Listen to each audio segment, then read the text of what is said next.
Sveiki, tai artėjant baigiamųjų darbų pridavimo terminui vis iškyla tas klausimas, o ką daryti, jeigu susimaketuojant Google Forms apklausą pasirinkau variantą klausimo, kur galima pasirinkti daug atsakymų.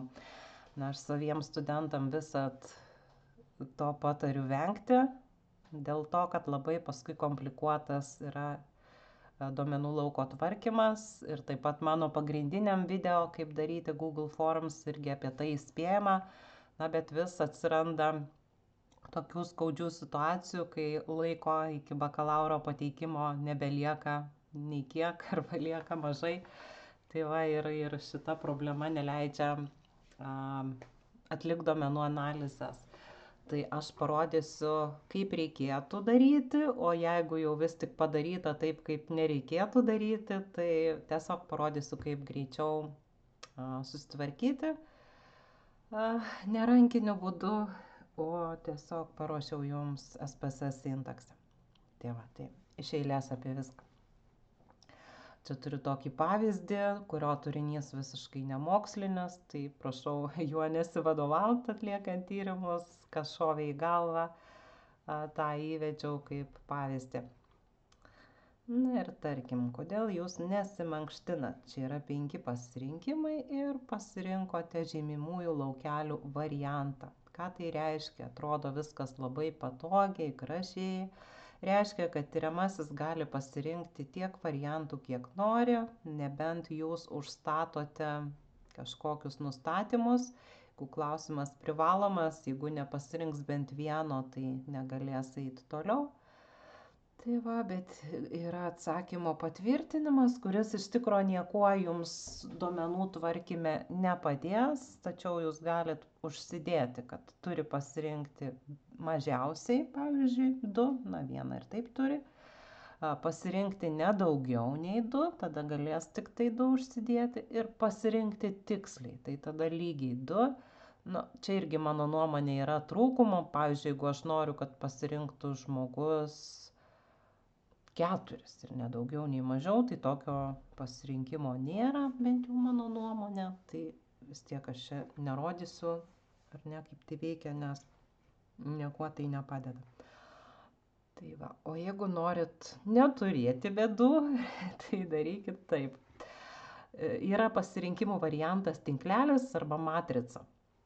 Tai yra jūs į eilutes, kiekvienoje eilutėje bus nurodytas šiuo atveju motyvas nesimankštinti arba kliūtis mankštintis ir stulpelyje ne arba taip, tarkim, energijos trūkumas, ne, man netrukdo, skausmas, ne, netrukdo, neturiu kur mankštintis, ne, netrukdo, bet neturiu laiko, taip trukdo. Tai va, tai tuo atveju išvengta bus ir nelogiškumo, pavyzdžiui, jeigu žmogui niekas netrukdo, jis čia vis tiek yra priverstas kažką žymėti. Tai čia gali jis visus pažymėti ne, ar ne? Jeigu jam visi variantai atrodo, kad nei vienas jam netrukdo. Plus, kada duoda tokį variantą, dar labai dažnai būna, kad įdeda kitą, net nedėsiu aš jo, tai tada tyriamieji, jeigu žymi kitą, gali įvesti tekstu tuo savo kitą, įveda ten, sakykime, tiesiai šviesiai priveda visokių nesąmonių, tai va ir to teksto jūs tuo labiau nepanaudosit. Tai aišku, jeigu yra pas jūs kažkoks klausimynas, skalė, jau sukurtas, validuotas, mano didžiausios rekomendacijos, imkite skalę. Tuo atveju pas jūs bus ne stulpeliai, ne ir taip, o bus lyg ir to skalė, pavyzdžiui, nuo niekada iki visada, arba nuo visiškai nesutinku iki visiškai sutinku. Tai pagal psichologijos tyrimus paprastai arba nuo 5 arba 7 opcijos, kai kada 4 būna. Tai va, tada išsiskaičiuoja bendras balas, skoras, suvidurkinus iš visų teiginių tuos pasirinkimus arba juos susumavus ir su tuo skoru jau galima operuoti kaip su kiekybiniu kintamuoju. Ne apie tai, ar ne? Ką daryti, jeigu padarėte štai taip ir jeigu paklausėt ir pasidarėt matricą, tai tuoj pat parodysiu, kaip tie duomenys nusisodina ir kaip juos toliau tvarkyti. Na ir dar yra toks kvadračiukų laukelis, šito irgi nenaudokit, jis įgalina tam pačiam variantui rinktis kelis pasirinkimus, reiškia, jis gali neturiu laiko ir ne, ir taip pažymėt, ar ne, arba jeigu čia bus daugiau opcijų ir ne, ir nežinau, ir taip, nu, nesąmonė, tai, žodžiu, šito vengiam, šitas burbuliukų kvadratėlis geras. Tai tiek apie Google Forms, beje, yra mano pagrindinis video, tai ten ir daugiau visokių niuansų aš pasakoju. Na va, tai klasika, kad iš Google Forms mes nusodinome Exceliu. Pradžioj tas Google Excelis, ten nusisodinam į Excelį kompiuterinėje programoje ir jau žiūrim, ką čia turim.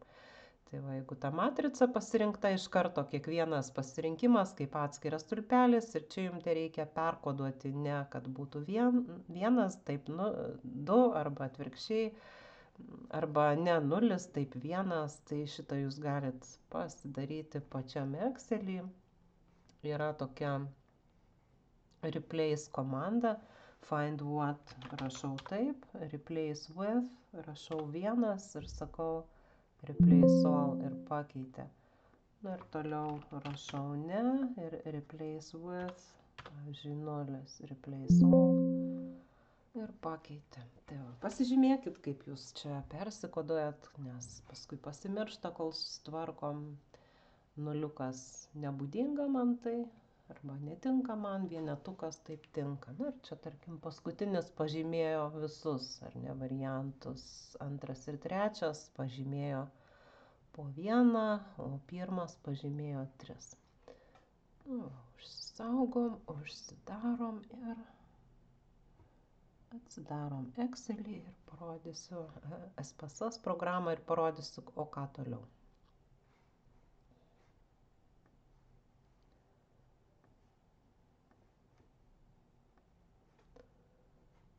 Taip, įsikeliam.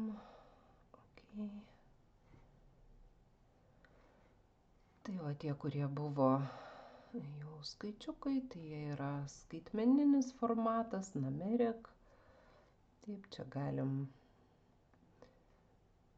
ponė turi Excelis tiesiog įsivesti, kad nuliukai yra ne, o vienetukai taip ir copy. Ir tiesiog nupeistinam, nukopijuojam. Čia dabar rodo tos mūsų pasirinkimus. Tai va, bet diskusija bus apie tai, kodėl jūs nesimankštinate. Aš sutrumpinsiu, tarkim, nesimankštinimo priežastis. Ir užsisaugosiu. Bet kaip atskirti, tai aš jums paruošiau sintaksę. Sintaksė iš tikro gali padaryti praktiškai bet ką, tik tai reikia ją mokėti pasiruošti. Nesakau, kad aš viską labai moku, šiaip jeigu ChatGPT gerai apmokot, pasakot, ko norit, pasakot, kokie kintamųjų vardai ar pasirinkimų vardai, jisai tą sintaksę jums parašo. Ir paprastai parašo gerai. Tai kas čia dabar padaryta? F1.0 yra klasikinis dichotominio kintamojo kodukas, skaitmeninio, kur bus vienas skaičius prieš kablelį ir 0 po. Na, tai gali būti ir kitas kategorinis kintamasis. Tai va, kur gali ten turėti, pavyzdžiui, irgi vieną skaičių prieš kablelį ir 0 po. Tai va, na ir dabar nesimankštinimo priežastys. Tai yra mano originalaus kintamojo vardas. Neturiu laiko, trūksta energijos, yra originalūs pasirinkimai, taip kaip įvesta Google Forms. Taip, čia ne vardas, čia pasirinkimai. Na ir toliau užduota, kad suskaičiuoti stulpelį, kuris jau trumpesnis bus laikas, energija, skausmas ir taip toliau. Taip, ir jeigu tam stulpelyje yra daugiau nei 0, koduoti taip, jeigu 0, koduoti ne, execute yra vykdyti ir iš karto sukurs tos value labels arba kategorijoms priskirs vardus. Čia bandžiau kažkokią klaidelę metą, bet iš esmės jis vis tiek padaro tai, ko aš noriu, tai aš net nesigilinu, kas ten per klaidelę kodė. New syntax ir tiesiog Ctrl V, aišku, prieš tai susistatęs savo, ar ne, kintamojo vardą originalaus, savo originalius pasirinkimus, savo naujus kintamųjų vardus, kokius norit matyti, kai jau sukurs tos stulpelius, savo value labels, taip, ar koduot 01, ar koduot kitaip kažkaip tai. Ir bandom run to end. Nu, čia kažką jisai warning sako, kažkokį kitą indekso funkciją, bet duomenų laukia. Aš matau, kad jisai jau padarė taip tą patį laikas, energija, skausmas, na taip, kaip buvo nurodytas sintaksai, jis tokius sukūrė ir jau iš karto jisai uždėjo value labels, štai čia, ne arba taip, ir šitie jau jūsų kintamieji dabar elgesi kaip pilnaverčiai kintamieji kiekybiniai. Tai va, ir šitą galit lobį mest tiesiog lauk ir turėt atskirus stulpelius. Tai aišku, jeigu jūs turėjot vieną klausimą ir keletą pasirinkimų, buvot pasiryžę turbūt ir analizuot kaip vieną klausimą, bet jeigu jau ėmėtės štai tokio savos kūrybos klausimo, ne kokios ten skalės, ne, ir nusprendė duoti daug pasirinkimų, nu tai turim ką turim, ar ne, turim atsakymą į kiekvieną pasirinkimą, arba jis man tinka, arba man jis netinka. Pastarkit su vadovu, kaip toliau su jais elgtis, galit kiekvieną pasirinkimą naudot kaip kintamą įlyginimui ten tarp lyčių. Tarkim, čia kadangi yra kliūtis mankštintis, neatsitiktinai aš parinkau kodukus 0 ir 1, galima juos susumuoti, ar ne, kliūčių, tarkim, mankštintis suma, aš čia labai strumpinu, nes čia vis tiek yra tik tai pavyzdys, demonstracija. Ir imu iš meniu, dedu rodiklę į laukelį formulės ir tiesiog sumuoju. Ką gausim? Ne, jeigu 0, tai aišku yra 0, jeigu vienetas, tai sumuojasi į tą sumą. Ir sakau, ok, tai gausim kliūčių mankštinti sumą. Aišku, čia yra labai mažai tų, na, tas diskretusis kintamasis, kuris turi labai mažą tą sumą, bet jeigu čia būtų daugiau tų pasirinkimų, man atrodo, originalioje skaliai gali būti kliūčių mankštintis ten ir 20 nurodoma. Tai va, tai jūs jau galite tą sumą naudot kaip kiekybinį kintamai. Tarkim, kuo daugiau kliūčių, ar ne, turėtų būti tuo mažesnis fizinis aktyvumas, tuo daugiau sveikatos problemų. Tai yra, jūs galite, čia atveju Spirmano koreliacija su kitais kiekybiniais arba ordinal, tais vadinamais ranginiais kintamaisiais. Galite lyginti, na čia labai menkos tos sumos, tai galim lyginti su neparametriniu testu, kokiu man Whitney jų, tarp lyčių, tarp sveikų ir nesveikų tyriamų ir panašiai.